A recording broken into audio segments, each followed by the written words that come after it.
여름은 맥주의 계절입니다. 무더운 여름밤 맥주 한 캔의 유혹 뿌리치기 힘들죠. 그런데 무엇보다 힘든 건 오늘은 어떤 맥주를 마셔볼까 고민하는 일일 겁니다. 수입 맥주를 골라볼 수도 있겠고요. 요즘에는 수제 맥주도 있습니다. 오늘 소개할 맥주는 바로 국산 맥주입니다. 카스와 테라, 클라우드 같은 대중적인 맥주인데요. 물론 다들 한 번씩 마셔봤을 테니 굳이 뭘 또 알아야 하나 싶을 텐데요. 그런데 국산 맥주들이 예전과는 다르게 치열한 경쟁을 벌이고 있다고 합니다. 오늘은 국산 맥주 경쟁의 역사에 대해서 알아보겠습니다. 가장 눈여겨봐야 할 것은 올해 여름 카스와 테라의 운명이 결정될 수도 있다는 점입니다. 카스는 오비맥주라는 업체에서 만들고요. 테라는 하이트진로에서 만들었습니다. 두 업체는 그간 맥주 시장에서 엎치락뒤치락 치열한 경쟁을 해왔습니다. 예전에 우리나라에서 맥주 하면 을에 오비맥주를 외치던 시절이 있었습니다. 그러다가 1993년 당시 조선맥주, 즉 지금의 하이트진로가 하이트를 출시했는데요.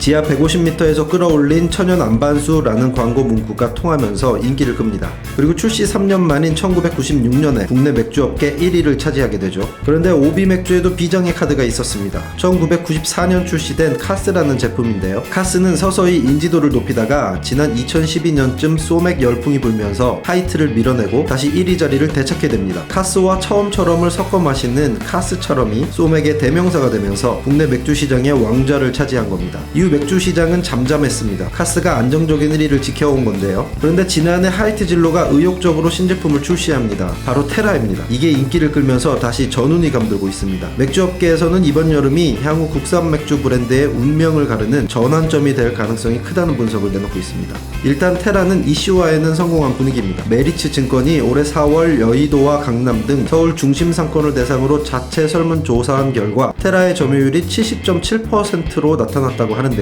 지난해 9월 실시한 같은 조사 때보다 6%포인트 오른 수치입니다. 서울 내 주요 상권이 트렌드에 민감하다는 점을 고려하면 테라의 화제성이 계속되고 있는 것으로 보입니다. 테라의 상승세가 이어질 경우 조만간 1위 자리를 차지할 수 있을 것이라는 전망도 나오고 있는데요. DB금융투자는 최근 리포트를 통해 테라의 성장 추세가 멈추지 않는다면 올해 말이나 내년 초 시장 점유율을 역전 가능성도 있다라고 분석했습니다. 반면 이런 전망이 아직 때이르다는 목소리도 있는데요. 카스 시대가 이어질 가능성도 여전하다는 목소리입니다. 우선 카스의 시장 점유율은 아직 굳건합니다. 시장 조사 업체 닐슨 코리아가 집계한 국내 맥주 소매 시장 통계 자료에 따르면 지난해 오비 맥주는 점유율 49.6%를 기록했고요. 하이트진로의 경우 25.3%로 절반가량에 불과했습니다. 소매 시장의 브랜드 점유율 역시 카스는 36%, 테라는 6.3%로 크게 앞서 있고요. 카스는 글로벌 시장조사 전문기업 칸타가 내놓은 2019년 국내 유통 맥주 브랜드 파워 조사에서도 전체 응답자 중 42.3%의 선택을 받아 브랜드 파워 1위를 차지했다고 합니다. 테라의 기세가 위협적이긴 하지만 당장 순위가 뒤바뀔 수준은 아니라는 분석이 나옵니다.